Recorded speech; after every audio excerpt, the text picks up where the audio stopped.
శ్రీతేజ ఆరోగ్యాన్ని ఎలా ఉందని వారు తొందరగా రికవరీ కావాలని చెప్పి కేసీఆర్ గారి ఆదేశాల మేరకు ఈరోజు వారి కుటుంబ సభ్యుల్ని పరామర్శించడం జరిగింది. డాక్టర్లతో కూడా మాట్లాడాం. ఆ దేవుడి దయ సంతోషం.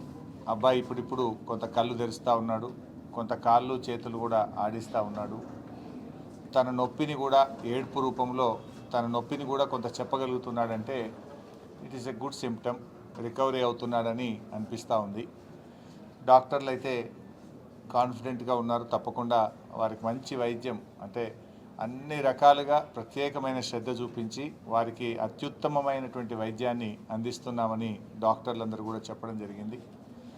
మరి కిమ్స్ చైర్మన్ గారు భాస్కర్రావు గారు కూడా ప్రత్యేకమైన దృష్టి పెట్టి ఆ అబ్బాయిని మళ్ళీ పూర్తి స్థాయిలో నయం చేసి బయటకు వచ్చే విధంగా ప్రత్యేకమైన శ్రద్ధ పెడుతున్నామని చెప్పి డాక్టర్ భాస్కర్రావు గారు, అదేవిధంగా అబ్బాయికి వైద్యం అందిస్తున్నటువంటి నిపుణులైన డాక్టర్లందరూ కూడా చెప్పడం జరిగింది.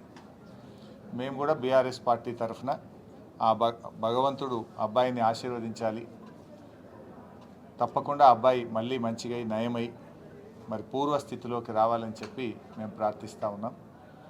వారి తండ్రి గారు భాస్కర్ గారికి కూడా కేసీఆర్ గారు మమ్మల్ని అందరినీ పంపారు, మీరు ధైర్యంగా ఉండండి, తప్పకుండా బాబు బాగవుతాడనే ఆత్మవిశ్వాసాన్ని ధైర్యాన్ని కూడా వారికి ఇవ్వడం జరిగింది. వారి అమ్మగారు రేవతి గారు చనిపోవడం చాలా దురదృష్టకరం. మరి జరిగిన సంఘటన చాలా చాలా బాధ కలిగించింది. ఆ తల్లిగారు చనిపోతూ కూడా కుమారుణ్ణి ఎంత గట్టిగా పట్టుకున్నది అనేది మనందరం కూడా టీవీల్లో పత్రికల్లో చూసాం, వీడియోలు కూడా చూసాం. అంటే తల్లి కొడుకుల అనుబంధం ఎంత గట్టిగా ఉందో, తను ప్రాణాన్ని విడుస్తూ కూడా కుమారుణ్ణి ఎంత బలంగా పట్టుకుందో కూడా మనం చూసాం. సో ఏది ఏమైనా ఈ సంఘటన చాలా దురదృష్టకరం. రేవతి గారి మృతికి ప్రగాఢ సానుభూతిని తెలియజేస్తూ శ్రీతేజ్ తొందరగా బాగై నయం కావాలని ఆ భగవంతుణ్ణి బీఆర్ఎస్ పార్టీ పక్షాన ప్రార్థిస్తాం. సీఎంతో ఫిల్మ్ ఇండస్ట్రీ మీటింగ్ జరిగింది, అంత సెటరేట్ అయిపోయింది. సరే, ఇది రాజకీయాలు మాట్లాడే సందర్భం కాకపోవచ్చు. అందరికీ తెలుసు ఏం జరుగుతుంది అనేది. రాష్ట్ర ప్రజలు గమనిస్తున్నారు, ఫిల్మ్ ఇండస్ట్రీ వాళ్ళు గమనిస్తున్నారు. ఏం జరిగినా రాష్ట్రానికి మంచి జరగాలి, భయభ్రాంతులతో కాదు, ప్రేమ అభిమానాల మధ్య జరగాలి. ఏదైనా రాష్ట్రం మంచి కోసం ఆలోచించాలి అందరూ. బలవంతంగానో భయభ్రాంతుల మధ్య కాకుండా ప్రేమ అభిమానాలతో మంచితనంతో మంచి జరగాలని కోరుకుంటాం. సరే, ఇప్పుడు ఎందుకంటే మేము వచ్చింది ఆసుపత్రి, ఇక్కడ మేము రాజకీయాలు మాట్లాడడం మాకు అంత సరైన సందర్భం కాదు. We only pray the god Sritej బాగా కావాలి, తొందరగా బయటకు రావాలని ప్రార్థిస్తాం. Thank you.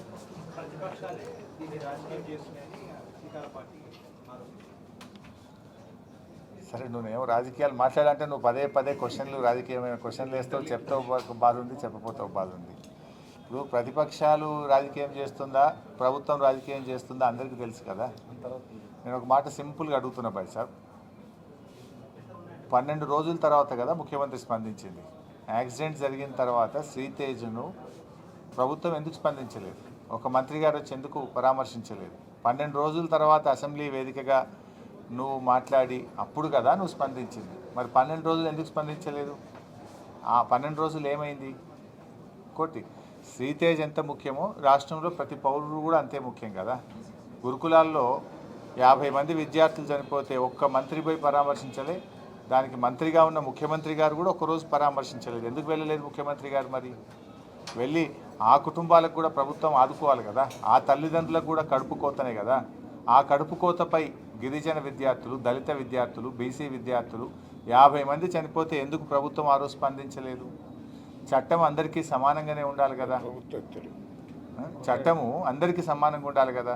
ఈ రాష్ట్రంలో సాయిరెడ్డి అనేటువంటి మాజీ సర్పంచ్ చనిపోయి సూసైడ్ నోట్ రాస్తే ఈ రోజు వరకు దాని మీద ఎఫ్ఐఆర్ ఇష్యూ కాదు.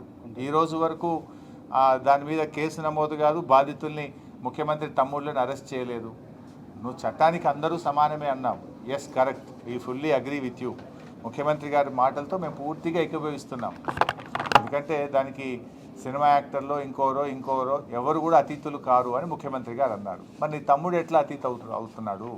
నీ తమ్ముడు మరి వల్లనే నేను చనిపోతున్నా అని ఒక మాజీ సర్పంచ్ చనిపోతే దాని మీద ఎందుకు కేసు ఈరోజు నమోదు కాదు? ఎందుకు నీ తమ్ముడిని ఈరోజు వరకు అరెస్ట్ చేయరు? ఎందుకు నీ తమ్ముడిని పోలీస్ స్టేషన్ పిలిచి ప్రశ్నించరు?